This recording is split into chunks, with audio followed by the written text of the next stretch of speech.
Hello and welcome to Moth News Live. Oh, we have Al there. I'm gonna turn off your camera. We will come to you in a minute. Don't worry. He's in the man is in Bangkok there. He doesn't want me bothering just yet. Welcome to Moth News Live. It is just after 1 o'clock on Friday, the 7th of February. It's February already, folks. It certainly is. And there are some people in this country who still don't have um, power, and you have to start wondering, is it good enough?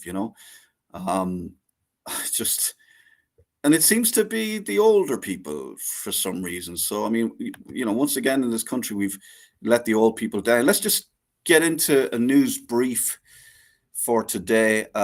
So obviously, I'm sure you've at this stage seen the housing market frenzy in Leixlip, where about 12, over a dozen anyway, first-time buyers stayed in their cars overnight, trying to secure one of 30 houses available. The price of those houses, you're talking 460,000 to nearly 500,000. People stay in the cars overnight. Like we're back to square one, before the bubble. Maybe it's been like that all the time. Viewers, are you looking for a house? Do you know somebody looking for a house? Is this the way it's always been? It seems a bit crazy, doesn't it? I mean, and we go back to the government lying about the amount of houses they built. There were only 10,000 houses out, and as it was, the amount they said, 40,000, doesn't even touch the sides. More outages in Galway, as rather than more outages, but outages in Galway that still haven't been fixed. That since the storm, they've been informed, these residents, the power may not be restored until Sunday. Like some of these people you're talking about, people in their 70s and 80s feeling very vulnerable, and obviously without power, it's not good enough. You need a bit of heat, you need a bit of light. And we talked about it last week. The fact that they can't even throw on a sod of turf or whatever just to keep themselves warm is just crazy in 2025. We have the story, which I will get to, of a teenager charged in a violent robbery of an e-scooter. The coalition's majority, is it in question? Letters from independent TDs annoyed Harris and our new Taoiseach, because they weren't playing. They're not playing fair, lads. They're saying they're going to back the government on a case-by-case basis, which kind of makes an ass of the whole setup, because the whole thing about a government and having a majority is that, if you want to get something through, if you want to oppose something, that you've got the numbers. And on a case-by-case basis just wouldn't really work as a government. Is this the end? It just doesn't seem workable. And then we're going to talk a little bit about Michael Lowry, because he hasn't gone away. Look, I mean, let's just try and sum it up. Let's look at a snapshot of Ireland today. Look, you guys can't read everything. You certainly can't read what isn't being printed or presented or published. And that's why we're here. So today, Friday, the 7th of February, I give you, Ireland, a snapshot of where we are right now. And the question is, are you happy with this? Is this good enough for this country? So let's start in Leixlip, County Kildare, where more than a dozen first-time buyers, many young families, have been sleeping in their cars for days, not because they're on a camping trip or a jolly or having a good time, but because that's what it now takes to get a shot at buying a house in this country. 2-bedroom terraced houses starting at €460,000. 2-bedroom terrace. 3 beds, you're talking about $500,000. Is this what home ownership looks like in Ireland today? It's not getting better. You think that you've hit the ceiling. You think that you've hit the floor. And then you realize there's a basement, and then you realize there's a basement under the basement. So like there they are, like queuing up like it's Black Friday for a chance. That this isn't a bargain that they're queuing up for. This is a basic human right. Is this the Ireland that we want? Meanwhile, in Galway, an elderly couple in their 80s have been left without power for over 2 weeks following Storm Owen. 2 weeks of no electricity. They've been told maybe by Sunday they'll have it back. They've burned through their diesel. They've been using diesel to drive into town multiple times a day to keep food fresh and to find some warmth. They're not asking for much. Yet again, this is just basic human rights, basic dignity of being able to live in their own home without feeling abandoned. Because that's what they're feeling right now, abandoned. You feel like it's just over there in the West, it's some old people. These are citizens of this country feeling abandoned by our government, probably by the rest of us as well. They're only a part of 13,000 households still without power. And now, to add insult to injury, ESB Group Chief Executive Paddy Hayes announced that repair costs from Storm Owen could be passed on to customers in the form of higher electricity bills. I mean, how tone deaf could you be? This a cost that we passed on to Irish customers who are already paying the highest electricity prices in Europe. And this from a company that has made an operating profit of 446 million, an operating profit of almost, is that $500 million, 446 million in 2024? So let's get this straight. While people like this elderly couple in Galway are left in the cold and the dark, the ESB raking in profits and then planning to charge us more for the privilege of being connected to a grid that isn't fit for purpose. I'm just quite angry today. And then we have the case of a 17-year-old boy who stabbed a man in the back because he wanted to steal his electric motorcycle.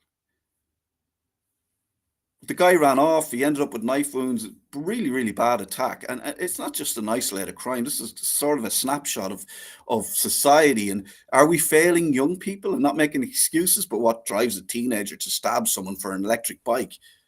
And are the government going to do anything to fix this? Well, they're kind of too busy, because speaking of things that are broken, 3 independent TDs, once thought to be backing the coalition, have now said they'll support the government on a case-by-case basis. This has left Fianna Fáil and the Fine Gael government scrambling, trying to figure out, like, do they even have a proper majority anymore? 5 ministerial jobs were handed out based on promises of 9 votes. Now they've got 5. I mean, this is politics at its worst. The worst kind, backroom deals and shaky alliances that leave the public wondering who is actually in charge and do we have a government. But if we go deeper, Michael Lowry, yeah, remember him? Of course you do, because we haven't stopped talking about it. The man at the centre of the Moriarty Tribunal, who was found he had engaged in profoundly corrupt practices. You know the Dennis O'Brien thing. He was a Minister of Communications. He gave him a mobile phone licence. He was described by the tribunal as insidious and a pervasive influence over the process.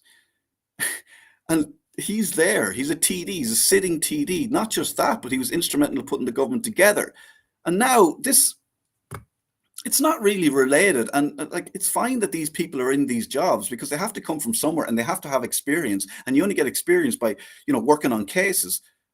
But now we have a Chief Justice of Ireland, President of the High Court, and the Attorney General of this country, all once served as Lowry's legal team during the Moriarty Tribunal, which is all perfectly above board and perfectly legal, but it just doesn't taste great in my mouth. So, I mean, these are the people who are at the very top of our legal system. And then we have the government. What's going on over there that we just explained? And this isn't just another bad news cycle. This is a pattern.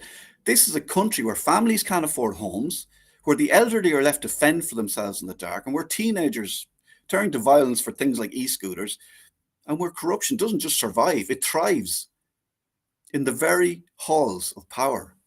So, I mean, I'm asking you today, are you happy with this? Is this good enough for Ireland? I mean, I don't even have to ask the question, is it time we demanded better? Of course it's time we demanded better, but we need to start demanding better. It's just not good enough. Okay, I need to calm down. Right, let's go to Al. He is in Bangkok, and speaking of things that are broken and corruption, Al, and you've had an update on a thing that's been ongoing for you, right from. I mean, where does this all go back to, Al? Yeah, so very, very interesting development with these guys. So I guess we're on the tail end of a process that was a very aggressive corporate raid, as I've spoken to, and this case has been kind of lingering on now, which is again our esteemed colleague Jeffrey Leo, who has a history of doing all sorts of stuff, right? So he put this liquidator in. He's after being involved in a few other liquidation. a few other liquidations with Leo, where one he's been removed because basically they just went in and voluntarily liquidated a company. And we had Dan on the show speaking about that, right? Which demonstratively had an impact on investors close to the sum of 60 million. Not one mention in the media. I know we heard on the grapevine the media are going again, but we reached out to this guy, this liquidator, and said, stop saying bad things because they're lies. And we issued legal letters. He responded saying, yeah, he was going to pause on holding a meeting to allow us a period to respond. So basically, he wrote us a letter saying, I have these new findings, and before I submit my report, I'm going to give you guys one last chance to reply to me. And yet, if you go back to this coverage, which was aggressively covered in the media, he'd already said that he'd completed his report and his investigation. So none of this is correct. We don't know what to believe of the guy, right? So we escalated and got our team of legal advisors involved. Sent the letter. He said, "Yeah, okay, I won't hold the meeting. I'll give the guys some time to respond before I make my judgment." And he went ahead with the meeting anyway. And just told everybody the one-sided part of the story again. And Jeffrey Leo was in that meeting as well, we heard. So he didn't invite me, didn't invite the other creditors, just invited a few people and ran a process. And here's Leo sitting in the middle of it once again, right? And, it's not bona fide. And it just goes back to what we're going to be talking about today in the show, which is, in Ireland, you go to court for justice and you get the law. That's it. So it's like whoever has the most money to throw at something gets the law and gets judgments. That's it. So this guy's been throwing money at this guy. And look, it's completely in line with, the level, the sheer level of corruption and in these business circles, So we're allowed to name John Healy. Yeah, I mean that's who we're talking about. He's listed here. Yeah. He's there. You can see it. John Healy's a very respected liquidator. I mean, tell me the level at which he operates within Ireland. I mean, he's the go-to guy, isn't he? There's a few ahead of him. I mean, there's a couple of other heavy hitters. I mean, like if you were to look at liquidators and insolvency practices, you'd definitely put Kieran Wallace at the top of that. Like he's the longest standing guy, and he's definitely one of the more prominent and reliable guys out there. But John does pick up a lot of liquidations. But I have heard whispers in the grapevine that he's losing favor and he's starting to lose a bit of momentum as well around. In the last couple of months, we've noticed he's in a practice called Kirby Healy that he's been kind of swapping some liquidations and high-profile insolvency projects with his partners. His partner has replaced him as liquidator and as examiner in a few instances. So there's, the rumor has it that he's wobbling a bit, and he's a bit. There's a kind of a sense of desperation of him, to be honest. I mean, how does this even happen? How does somebody like this end up working so closely with someone like Jeffrey Leo? And is there? I mean, I really don't understand how this is. I mean, you guys to talk about. It was quite high profile in that you guys were on the front of the Sunday Business Post when this was going on. They were very quick to report on what was happening, what you guys had done. Nobody was looking at the other side of it. No. The liquidator, No. That it was sharp practice, that there was something dodgy going on. How is that allowed to happen? How did it happen? And are things changing now? Do you think things will change? Are people sitting up and taking notice?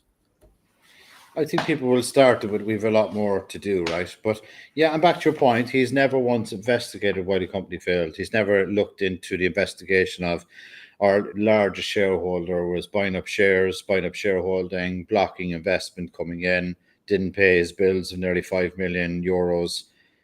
This guy cost the sale of the company, the asset, by nearly 5 million, which meant if he actually did his job and went after the people that owed the company money, which is what he's supposed to do, and actually let the asset sale go through in receivership, everybody would have been paid.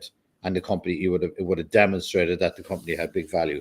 And now we heard that he's telling everybody that there's 500 euros left in the kitty, and he's going after the founders for the money back. Whereas, like, the company failed because the large shareholder, which now has the technology, didn't pay their bills. This is the kind of nonsense you're dealing with these guys, you know. So he hadn't ponied up his whatever 5 million. Is that what you said? Yeah, so he hadn't ponied up nearly 5 million, and the company ended up in difficulty. Now there's a lot of other kind of maneuvers that were in the process where shares have been bought. There was term sheets being blocked, you know, for investment. We couldn't bring in extra investment because there was some voting rights issues and stuff, right? But he's never once investigated that, ever. And he doesn't even respond. Any question he asks us, we respond, and then he just ignores the response anyway. And then he just tells loads of lies in the media. And then his cronies, Charlie Taylor and Tom Lyons, will just keep printing it all day long. Yeah. Yet there hasn't been one article written about Jeffrey Leo, who's conned and defrauded people of nearly $100 million in Ireland. And he keeps using this guy to go in and liquidate companies to move cash. That's it. That's what's happening. Like, there is no in between. This is what's happening. It's black and white. And where are you guys at with the tech, and where's that now? I would attack it. That's gone into that went into a receivership and liquidation process, which despite all of the negative press that was saying there was never any technology there, it was still sold for obviously significantly less value than what we had in the marketplace before we went into this process. We had an independent valuation of 260 million, and we were heading into a process at $1 billion valuation for investment, and it was purchased for 2.5 million. And even at that was still a result in after what happened. But if Healy had stayed out of it, and Leo, there was bids for close to between 7 and 7.5 million for the tech. So what we're talking about here, yeah. Sorry, go ahead. So what we're talking about here again, I mean, after the opening bit of the show, we're talking about entrepreneurs, a startup business, people, born in this country, grew up in this country, educated in this country, getting to the point where, okay, we've got our education, we know our stuff. Now we're developing, now we're entrepreneurs, now we're developing unique and valuable tech that is coming out of Ireland that I presume was going to, I presume we were, and I'm sure people are still saying we are, as a country, as a nation, as a people, we're churning out these really educated, really smart, really clued in people. And with Altada developing this is what we wanted. This is why we spoke so much about students and STEM subjects, and trying to get more girls interested in STEM subjects. And it was a big campaign. And then we had the fruition of this, which was you guys in Altada. And then we allow this to happen, a homegrown entrepreneur company developing unique, very saleable and valuable assets and tech. And then we allow this to happen. This is like we are basically knocking down our own, even if I don't know. Oh yeah, but if you take it out of sight, let's just step back for a second and say, if people were to believe or not believe the media is irrelevant, then let's just speak to that for a second. Let's just take it out of sight. So you go to the effort of, bootstrapping a business, setting it up, and I can say this openly, growing a business, you take the risk. We're employing, close to 100 people just in Ireland alone, right? High-end salaries, right? And we had X amount of contractors as well, okay? And pumping money back in, and you get to a point where it fails for whatever reason, right? It failed. You did fail. So, we consider and I'll take responsibility for that. It did fail, right? But what message are we sending out here? Don't fail in Ireland. We'll fucking annihilate you to the point that you can't come back from it. Like, what message are we sending out to people? So the risk takers, who a lot of these people that read these media actually fucking work for, right? end up working for people that take the risk to set up a business. At some stage, entrepreneurs in every company took a risk and set up their own business that eventually grew, right? And that's the message we're sending. The media are going to jump in and blow you off the side of the planet because somebody says bad things about you. I mean, it's just the whole thing is fucking ridiculous. The whole structure is ridiculous. And even key, if and the other point is, these guys are counting on you not being able to take them to court. That's the point. So it's lawfare, right? And if you look at even at your own situation, right, you're dealing with a David Goliath story where they're just trying to sweat you out to the point that, you know, they have more money, they have deeper pockets, and so it's like the justice is for the people with deep pockets.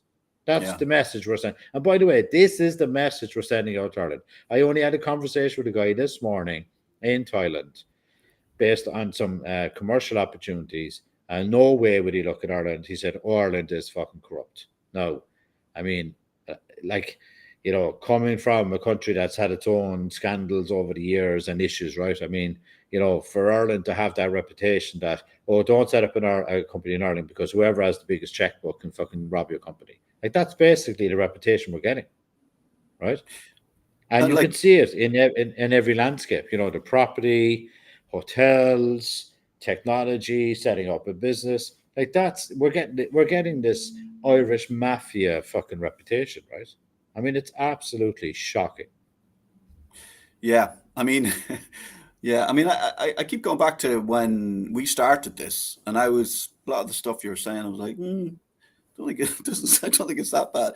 And I suppose the more you look in, like, I've been obviously, you know, had to sort of educate myself and read up and, you know, and figure stuff out, and it's been a bit of a you know, a journey, and, you know, I've had to deep dive into things I don't know anything about and make sure that I know what I'm talking about.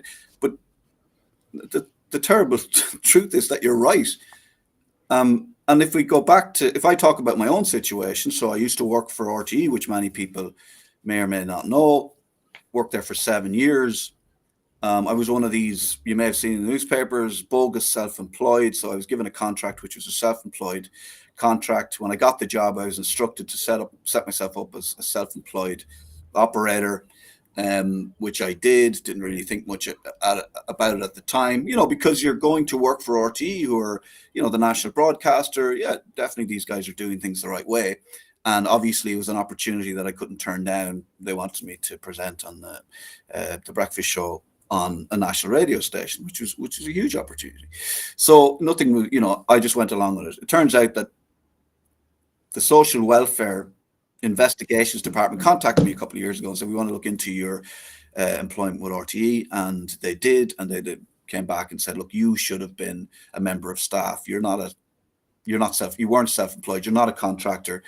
And now the onus is on me to chase RTE for the money that they owe me, that they took off me, that the money that I've paid on tax, the money that I've paid on VAT, the money that I haven't been paid for holiday pay, for sickness pay. I've no pension from them, none of that stuff.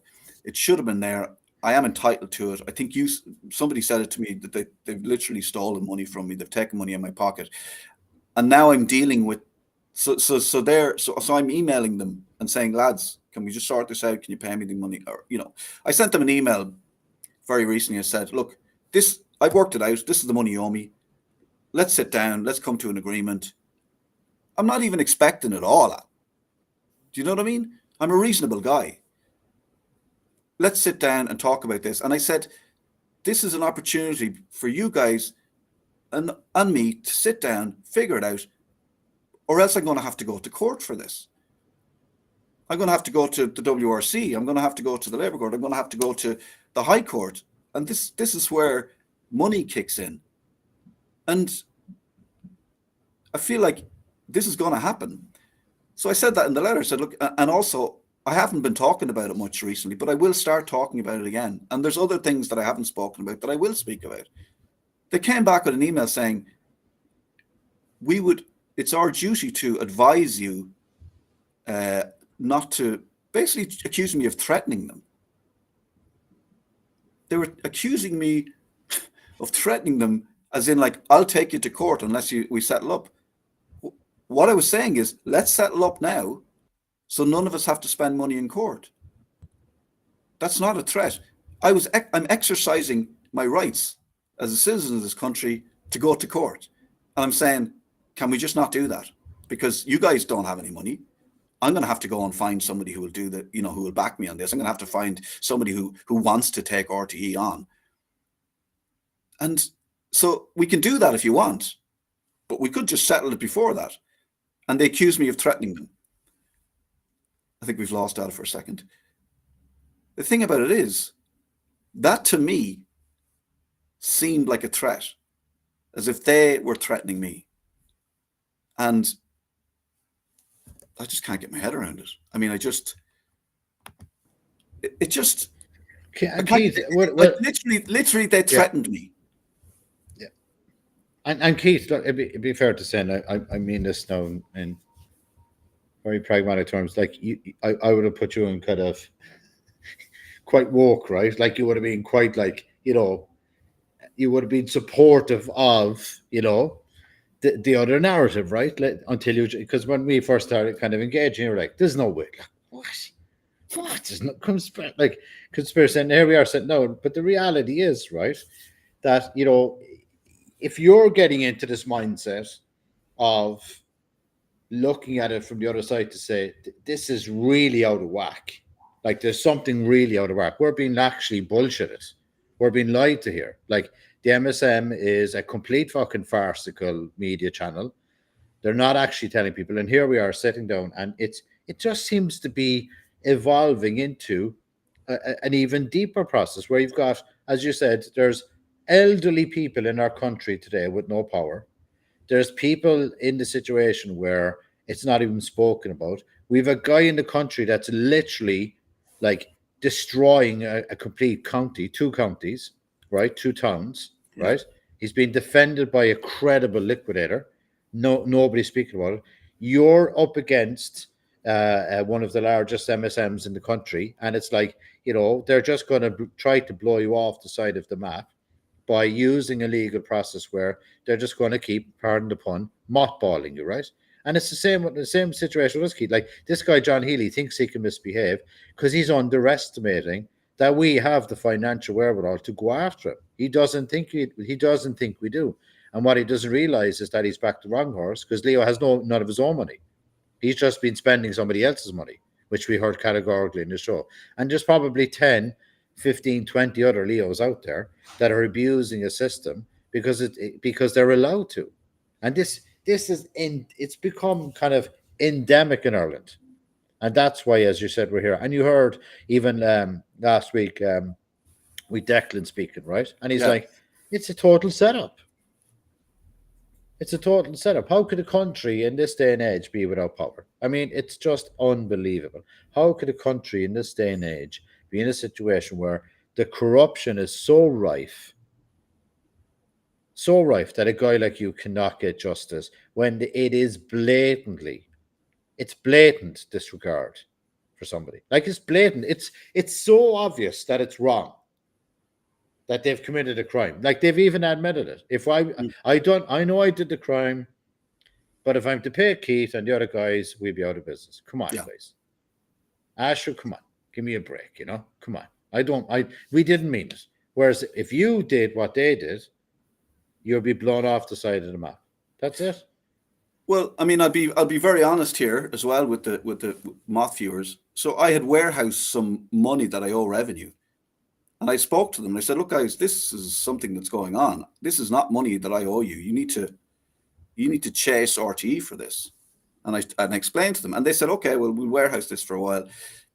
And then now they're coming back and go, that time is up. You need to pay the money. And I'm like, I don't have the money. I never had the money. This is RTE's tax bill. Go after them. And they're like, well, so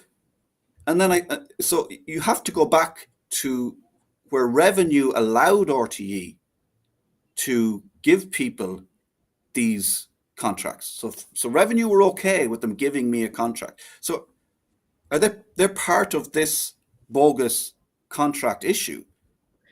But Keith, I look at this. I'm looking at it objectively now. You know, you and I have spoken about this. Let's just remove it for a second in terms of the accountability and the blame for a moment, right? Okay. And let's look at it very pragmatically. This is the government, right, going to you and saying, you now need to pay that money because we've gone to RT who committed the crime, and because they don't have it, I'm going to you now. Like, this is the exact same situation I just heard about from Healy. He's like, he's done something really wrong. He doesn't have any more money, so he's going to go after the guys, the low-hanging fruit that he can get the money from. Like, it's absolutely fucking bonkers. Like the inequality in Ireland right now it's at its highest, and everybody knows it. Right? You've got people can't afford houses. People can't live on the income they have.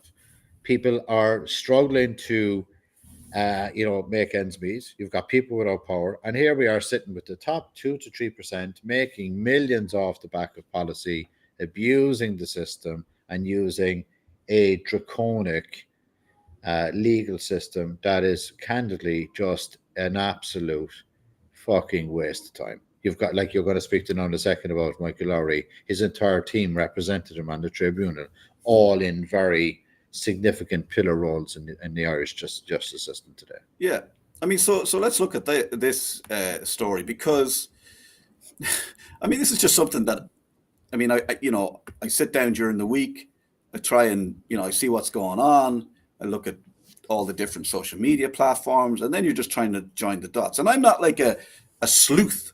I'm not a journalist like our Philip is.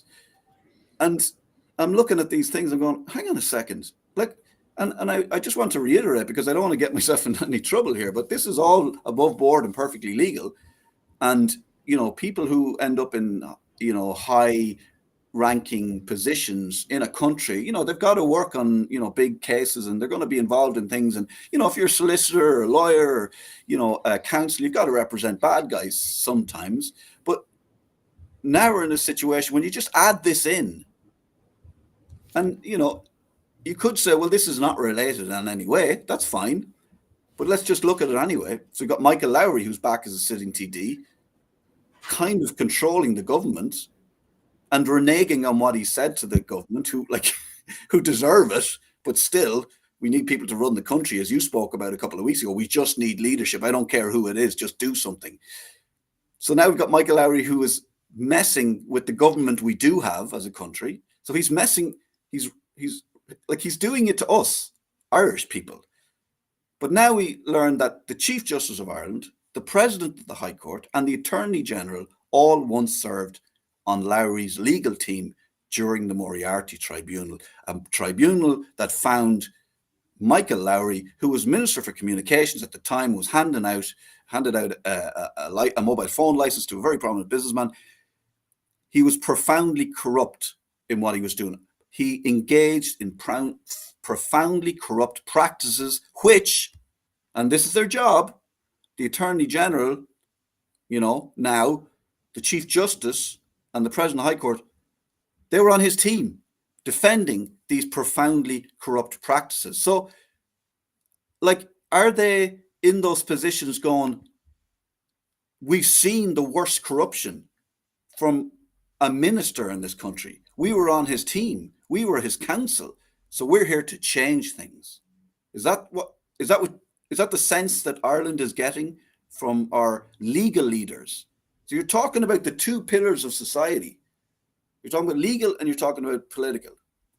Now, these people all know each other. And that's fine. And I'm sure they play golf. And business people have to know politicians, and politicians have to know the legal guys. And the Attorney General was appointed, by Leo Varadkar in his time. And, so, but you've got to look at it and go, probably all from BlackRock as well, which, no shade on BlackRock. But Keith, you have to look at now as well. We had Allo came on the show, spoke about VAT fraud, right? I mean, a blatant use and misuse of power, abuse of power, right? Literally brought in a significant VAT fraud scenario that essentially wiped out any competitors. And the very guy that he spoke to is now in Europe. Not voted, just ended up in Europe in a very senior role. So that's another example of the political meets the needs the corrupt Ireland narrative, right? Okay. Then you look at Ulster Bank. That's another complete shit show, right? The Ulster Bank scandal. I mean, like, it just, like, at what stage is somebody going to turn around and say, okay, right, we've got to reset here? I mean, the US is resetting, right? Entirely. Good, bad, or indifferent, they're in a reset. Yeah, you're definitely looking at that guy and going, what the hell is he up to? But, he's making decisions. I think he's bonkers, but whatever. He's doing something. He's not like just having arguments with this kingmaker guy who put the government together, who now isn't going to back the government, blah, blah, blah, blah. It's not like the circus is not going on there, really. I mean, it's his own circus, but he's actually making decisions. And we spoke to a friend of the show, a guy who's a small business guy. He's on social media, Nick Delahunty, and he spoke about the people who were bailed out during the big bailout, and are now the people making a lot of money running the homeless shelters, asylum centers, and we go back then to Jeff Leo, who has one in Dundrum House. I don't know if he's even still running it or what's going on. The man who cut the water off in the building, so the asylum seekers and the residents had to buy water from him. Meanwhile, he's getting what? I don't know. What's he getting a week? 200? Is it 12 million a year.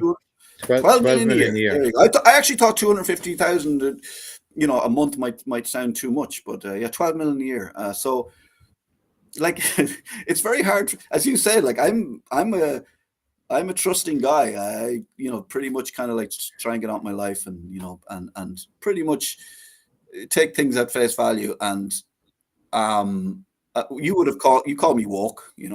I like to think I'm still woke, because I suppose being woke is having an awareness of what's going on. So if if this is what I'm saying and I'm getting angry, we've got a problem, people. Yeah. So, yep. I mean, it brings us to our very popular feature, Dick of the Week, which, well, I don't know. Hey, pick one. Mr. There's so many of them. Sister, Holy shit, where's Philip? Where are you? Yeah, pick anyone. Pick anyone I just mentioned. Any of the names. Fucking hell. This is a major week for Dick of the Week. I think we'll have to do joint pole position, will we? John Healy's definitely up there anyway, for sure. Liquidator extraordinaire that doesn't listen to anybody. To the stars. Exactly, yeah. The Hollywood liquidator.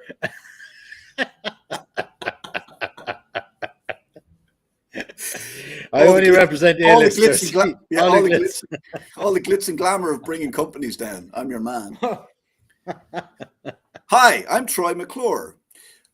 Who was the guy that sold the monorail to Springfield? Oh, that's Jeff Leo. Oh, that was Jeff Leo. So, I mean, look, I would have to go for...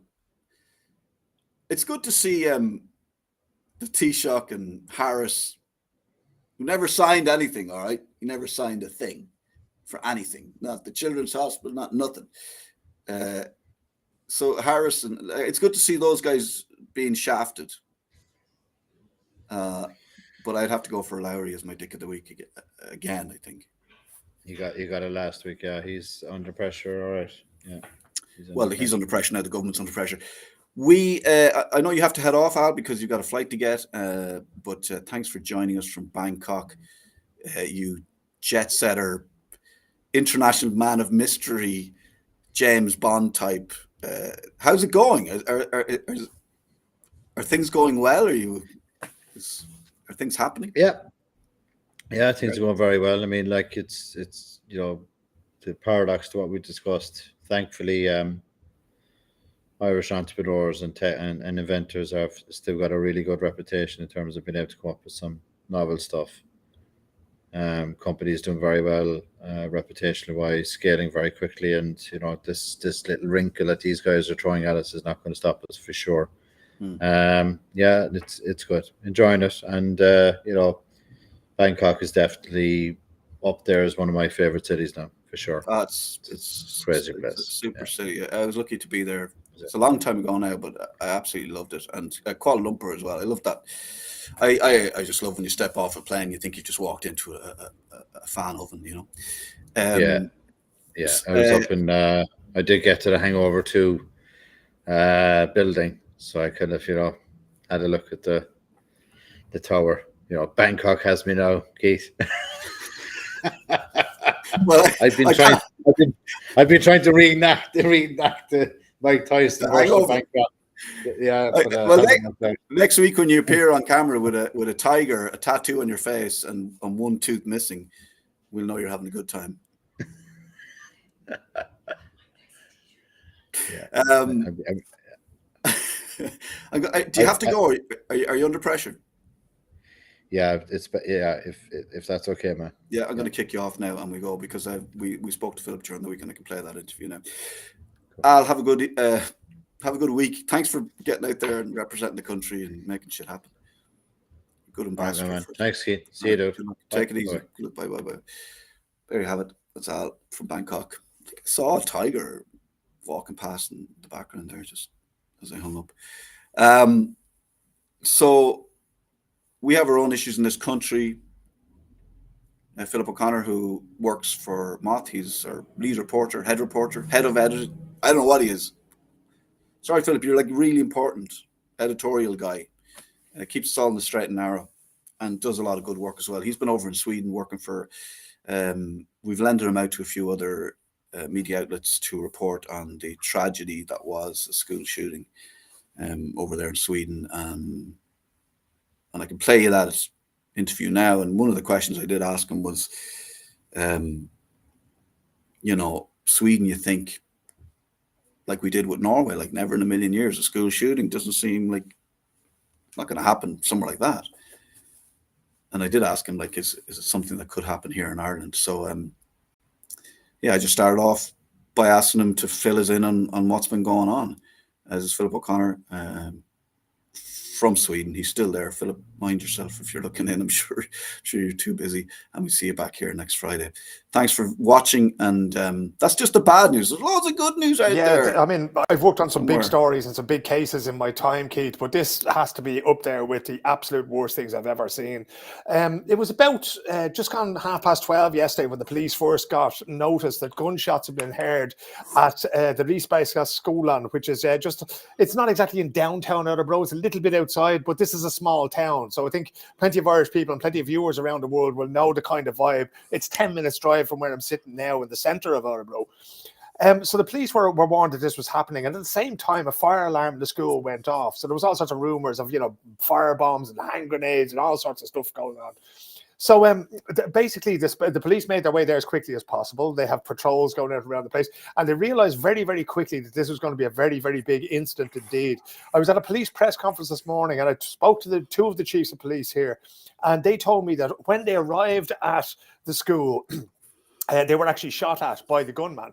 No, they didn't kill him. They told me that they didn't kill him. When they found him, he had already administered a gunshot wound to himself. At least that's their hypothesis. They're 99% sure that he shot himself, and that was the end of it. Now, just to give you a little bit of background, Keith, the school that he was at, it's not a sort of, a Sandy Hook situation. It's not somebody going into a school for very young children or for teenagers and that kind of thing, right? It's an adult education facility. Over here, they're called Comvux. Com is commune, which is like the local council, and Vux is Vuxen. So that means adult, right? So it's the kind of place that you go for two reasons, really, or three reasons, let's say, right? One is if you don't get your high school diploma, right? So if you don't actually graduate from high school here, you go there and you do your maths and you do your Swedish and you do your science, and then, you might get it. You might get it when you're 25 or 30 or that kind of thing, but that's how you do it. So if, like you and me, you didn't spend too much time in secondary school, that's where you go to complement your education. Now, another reason for going there is if you're learning Swedish. So they have something here called SFE, which is Swedish for immigrants, is basically how it translates. And we often joke that it should be called Swedish for Irish people because we all end up going there to learn the language when we move here. So that's the kind of school that this man walked into just after 12 o'clock yesterday and started shooting. Now, today in the media, he has been named, right? So, we always love to tell you on MOTH News, the reason you watch MOTH News and listen to broadcasts like this, we tell you how the sausage is made, right? I was outside this fella's house last night. We kind of knew, we'd been talking to people. Sometimes people can't confirm things officially and that, but they sort of put you on the right path. They'll give you a hint. And I was actually outside his apartment building filming last night because we knew pretty much who it was that had done it. Today in the media, he's been named. I'm not sure if the police have confirmed it yet. As we were going on air, I don't think they have. But in media, in two of the biggest newspapers here, he's been named as Rickard Andersson. It was a 35-year-old man who lived in central Örebro here. People who knew him and his family and that have spoken of him as being very much a social loner, of not having friends. We know, because this is one of those societies where an awful lot of information is public. What I pay in tax is public on the internet for everybody to see.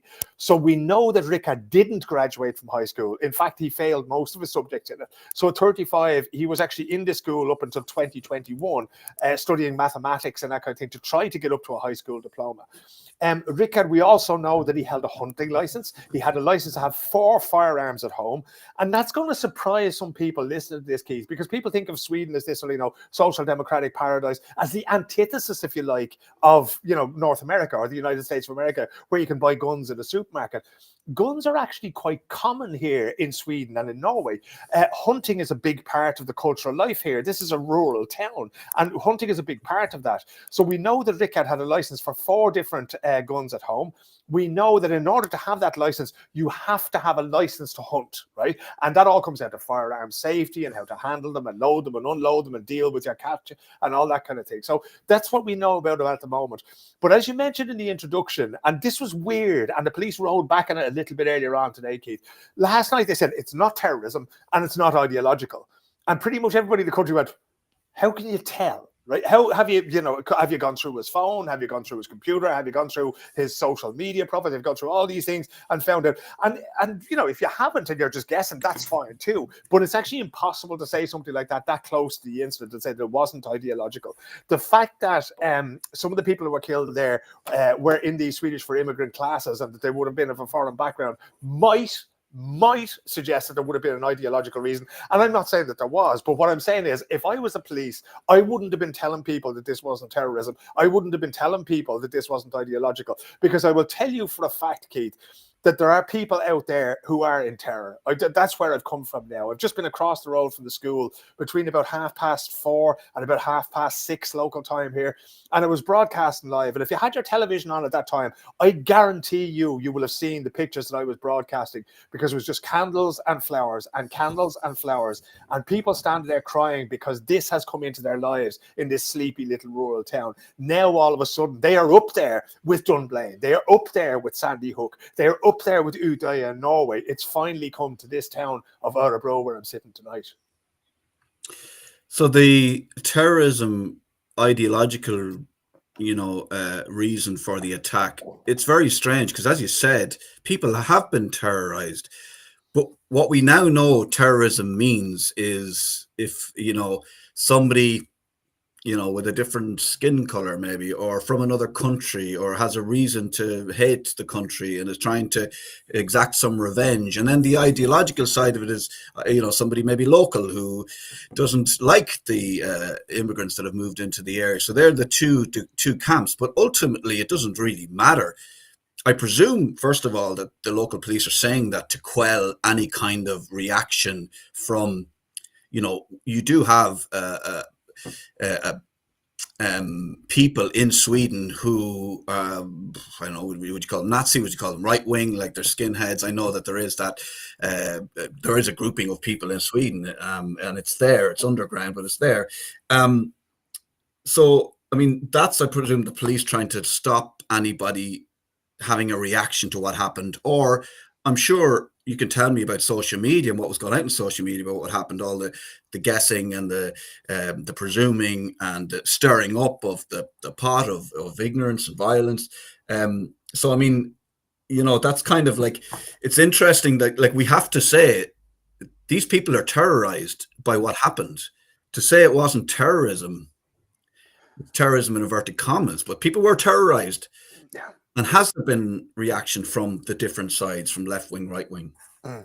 In all the years I've worked with journalism, and that's a long time now, terrorism and terror is one of those words that I've avoided because it's so subjective, right? Because terror is not, I mean, the people that I spoke to and people that I saw crying as they lit their candles with their children, putting them out there tonight, and they were from everywhere. There was Kurds, there was Eritreans, there was people from Somalia, there was Swedish people in inverted commas, because some would be born here and may not look like they were born here.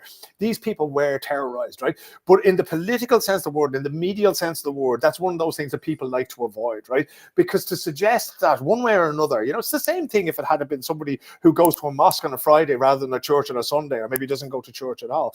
But that does sow the seeds of terror in people, And it's very unsurprising that it would happen, because this is such a normal thing. People go to school every day. My wife's a school teacher. My kids, one of them's in university, the other's in school. It's something that touches virtually every adult in the country knows somebody who's in school, either their own children or somebody else's. And the hard part, there was actually an Irishman saying to me on Blue Sky last night that it hit extra hard because of the fact that this Swedish for Immigrants class was on in the same building, because that's what he's doing at the moment. He's only recently arrived in Sweden. And if you think to yourself, well, that could have been me, or that could have been the class that I was sitting in, So the very hard part, the police have really sort of struggled, and they came out today and they talked about these things of, the erroneous narratives that were being floated online. And there's literally, I mean, I sort of searched when I got back to the hotel last night. And it's one of those things, like, if you don't want to know, don't do that search. Don't go to Twitter and put in that word, the name of this town, because the nonsense that's out there, and so much of it is wrong. And again, if we don't want to talk about how the sausage is made, when I'm in the eye of the hurricane here, I don't actually see everything, because I might be at a press conference with the police when the Prime Minister is holding another press conference. I was there today when the King arrived to the church, and I was speaking to the Prime Minister afterwards, and the Justice Minister was over there. So the Justice Minister may have said something and I didn't hear it because I'm busy doing what I'm doing. But the information that was flying around was absolutely uncanny, and the amount of wrong names. And it's getting up there that, it used to be Instagram and TikTok and that kind of thing that used to be bad. And then it was Twitter. And now it's WhatsApp. And the WhatsApps are flying around the place. And it's, immediately, because I'd seen the school, I know what the school looked like. I've been looking at it most of the day yesterday. And people would send me a video. And they'd say, "Oh, here's a video to shoot." It's not even a school in Sweden, You can tell from the writing on the sides, that kind of thing. It's like people just start sending these things around because people get sort of, caught up in everything else like that, because it's a very, very emotive thing. And like that, it's a blank canvas. So it's very easy for you to project that, oh, this was an Islamist or this was a Nazi. And when I say you, I mean, it's very easy for all of us to do that kind of thing, because we all draw our own conclusions. And it's so hard not to do that. But one of the things that when the police came out and said that there was a lot of erroneous narratives around, I'd have to say some of it has to do with the vacuum that they are leaving, right? Because they're not providing information. Again, there's something we talk about in this channel the whole time. So when I was on the way here yesterday, the first information we had was that 5 people were injured, right? And again, I'm the old dog for the hard road when it comes to these things. If you're talking to me about injuries first, I want to know about the dead, right? Tell me about the dead, because what they're doing is they're sort of waiting and they're waiting and they're waiting, and they don't want to start this drip, drip, drip, drip, drip. And what they did was at 6 o'clock at a press conference yesterday evening, they hit us with 10 dead, right? The same thing happened with Anders Behring Breivik in Utøya back in 2011, I think it was, when his bomb attack and his gun attack killed 77 people. 69. That was the island in Norway. Yes, exactly. Yeah. But overnight, that went from being, a dozen, 16 people dead. And I remember sleeping for a couple of hours, and all of a sudden it was up over 70, And when that vacuum occurs, and when the police are coming out now, all day they've been saying, "Oh, we can't tell you that. We can't tell you if you had more than one weapon. We can't tell you if it was an automatic weapon. We can't tell you if it was a hunting weapon, if it was a handheld weapon, if it was a long gun. We can't tell you any of that." Why not? Okay, because you've told us that you believe that the main suspect is dead.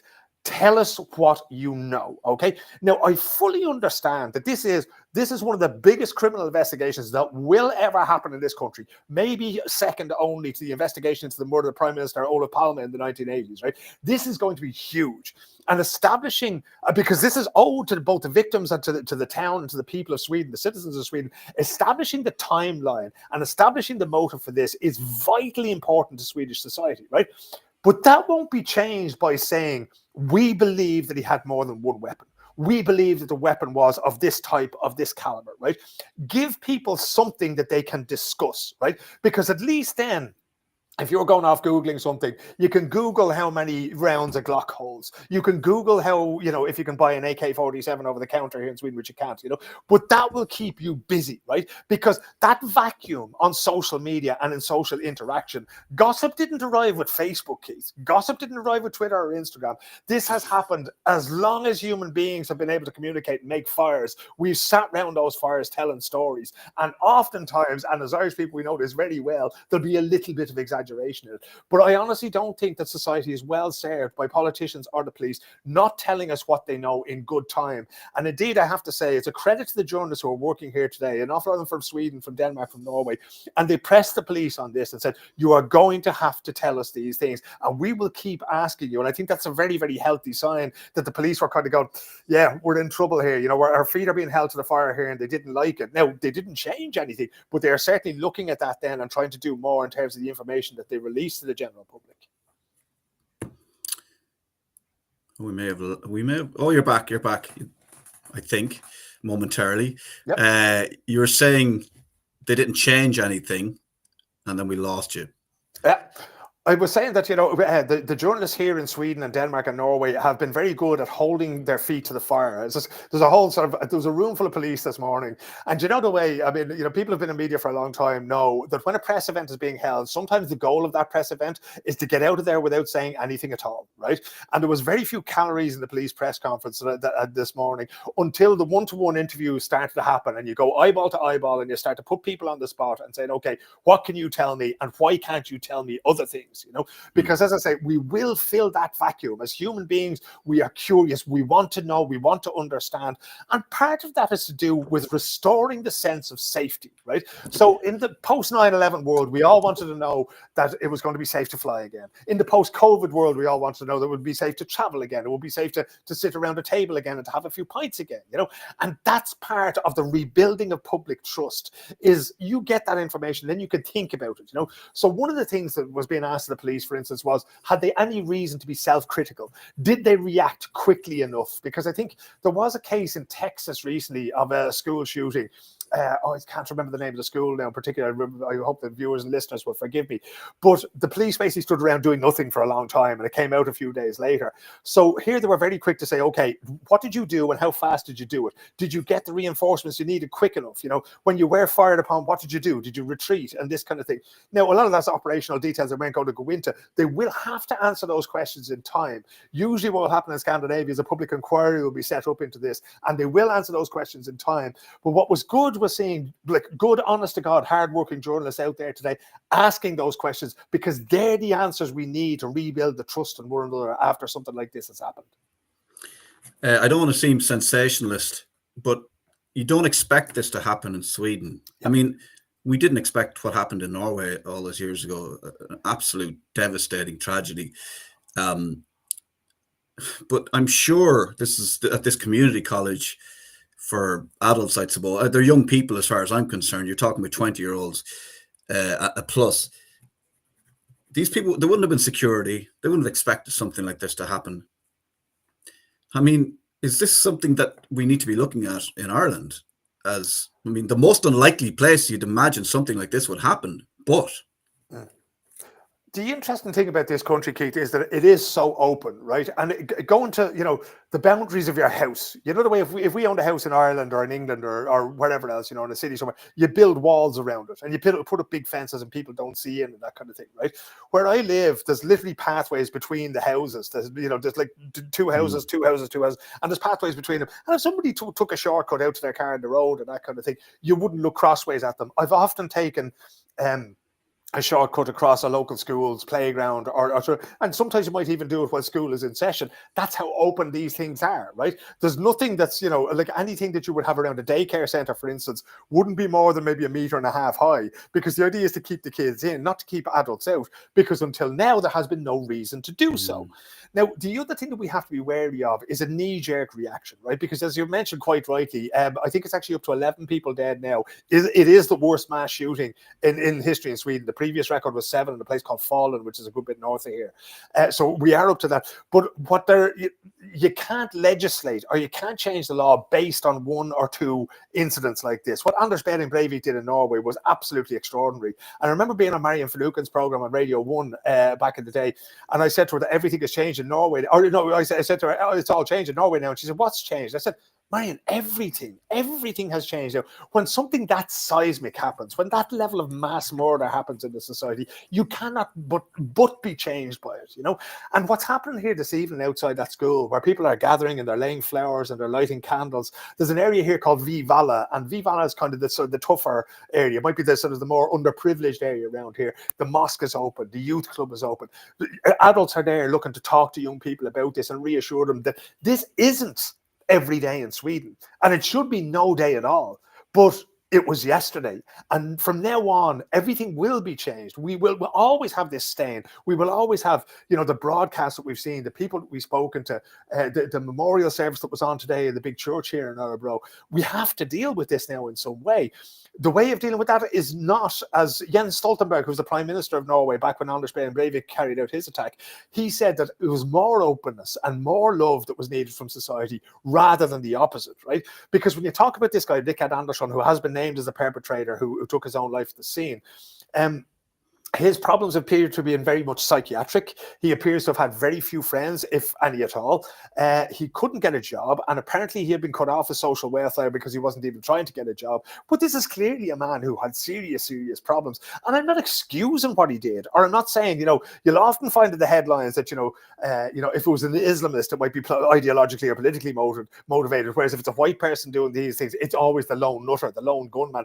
I don't think anybody in their right mind goes out and does something like this. I think everybody has some sort of psychosis or some sort of psychiatric issue. How can you kill people in cold blood without that, you know? Yeah. But the question that I would be asking is, how did a man spend virtually his entire life, and literally everybody that has been spoken to, from his family to his friends to his neighbors, and remember, I was outside his place last night, right? They all say the same thing, that he was such a loner. He was so cut off from society. And my question is, why wasn't society doing more to help him? He obviously had a motive for doing this, right? We've floated several possibilities here, but we need to find out what those things were, where all of these things, exactly as you mentioned, all these things are a failure of society, either a failure of security or a failure 10, 15, 20 years ago to support people in the way that they need. And that's going to be the hard part, is keeping heads cool. And instead of just banning guns outright, or, you know, building, you know, 3-meter walls around every school in the country and metal detectors and all that kind of thing, it's keep a cool head and work out what the smart thing to do is here to make sure that this never happens again. The problem is, Philip, and I'm bringing it back to Ireland, and I know, you know, this is sort of taking it away from the terrible tragedy that you're witnessing right now and working on right now. The problem is that we've witnessed in the last year, especially, more and more cuts to people who have been through the care system. Say, for instance, I'm just using this as an example, and are coming out the other side and are literally homeless, familyless, institutionless, udderless, and rudderless, you know. And I just think that this is exactly what we are doing. This is, you talk about the police, not, you know, you don't want the police to leave a vacuum for, you know, for tittle tattle. We're creating a vacuum for a situation like this to happen. And I would love, and I don't want to, as I said, sensationalize, but I would love for the Irish government to look at this and go, we need to roll back on those cuts, and we need to go towards these people with more money, more facilities, more love, and an arm around the shoulder. Because if we don't, you know, I'm not saying it will, but these things do happen, unfortunately, and they don't happen for no reason. No, it is a failure of society. This is the thing, and I mentioned the other big sort of criminal case in the history of this country was the death of Olof Palme, who was murdered on a Stockholm street in February in the mid-80s on his way back from the cinema one night. And Palme's vision, like Tage Erlander, who was a prime minister before him, they had this vision of a Swedish people's home. They call it folkhemmet in Swedish, the people's home. And what underpinned that, Keith, was a social safety net through which no one could fall, right? So it didn't matter how bad things got in terms of your mental health, your physical health, your employment status, anything else like that, you would still be able to live a good, decent, dignified life. Now, there are always going to be people who fall outside that, right? There are always going to be people who either can't or don't want to be helped, right? But they are a tiny minority, right? Most people want to work. They want to be healthy enough to work. They want to be secure. They want to have dignity in their work. They want to be able to have a family and have friends and have hobbies and that kind of thing, and indulge in all those things without a break in the bank. But we are now moving more and more towards societies that don't value those things at all. What they value is paying less tax, because let's face it, if you're going to do these things as a society, right, if you're not going to leave it to the Rickard Andersons of this world to take care of his own mental health, and you're saying that the state or society has to do it, there is a cost attached to that, right? But oftentimes it's presented to you as, okay, Keith Walsh, if I give you a sort of a 2% cut your tax rate, you go, oh yeah, that's grand, I'll vote for that. But the cost of that is not paid by you. The cost of that is paid by the services that are cut to people who need it. And that's one of the things that was transcendental for me living in Sweden, Keith, was realizing that actually I'm happy enough to pay the taxes I pay here, right? A, they're not a whole lot more than what they would have been in Ireland, but B, I see the good that money has done and that it does and that it could do again, right? Because the school system here has gone downhill now since they started reducing taxes. We've had a centre-right government going on for the last while again, and they're still doing the same things. And I see instantaneously when they cut back on things like youth clubs, right? Any kid that I can meet in sport or that I can meet in a youth club or that kind of thing, if they have that sort of contact surface with me, right, they're going to be okay. But if I don't have those places, if I don't have those halls where we can play basketball, we can play football, and we can do jiu-jitsu and that kind of thing, I don't come into contact with them, you know? And that's, you know, having adults, and I'm not saying me personally, I'm saying having adults around these young people is very, very important to keep them on the straight and narrow, help them get jobs, help them understand their relationships, help them understand their schooling, what they need to get by. If they need to go to a place like this school that was shut up to complement their grades, to get a proper job so they can go get married and do all the things they want to do. But like I said, those things cost money. And that's really the crux of where we are right now. I think that's what this investigation will likely show, is that in some way the state certainly failed. And again, I'm not taking personal responsibility for this man at all, no matter what his psychiatric status was, right? But you know, there's enough responsibility to go round that we all have to look at ourselves as what could we have done better here? Could I have done better on these things as a journalist, as a father, as a citizen in Stockholm? Could I have spent, you know, one more night out wandering around the streets, talking to young fellas and young ones and seeing what they're up to, trying to encourage them to get into boxing or that kind of thing, you know? But ultimately it comes down to putting those resources in there. And that political will, yes, it comes from the political parties, but they do what we put them in there to do. And if enough people come back and say, we want this stopped, we want mental health services, because we saw it with the water charges in Ireland, much as we saw with the poll tax in England during the 80s. If there's mass mobilization of people around specific things, politicians will fold like a cheap tent.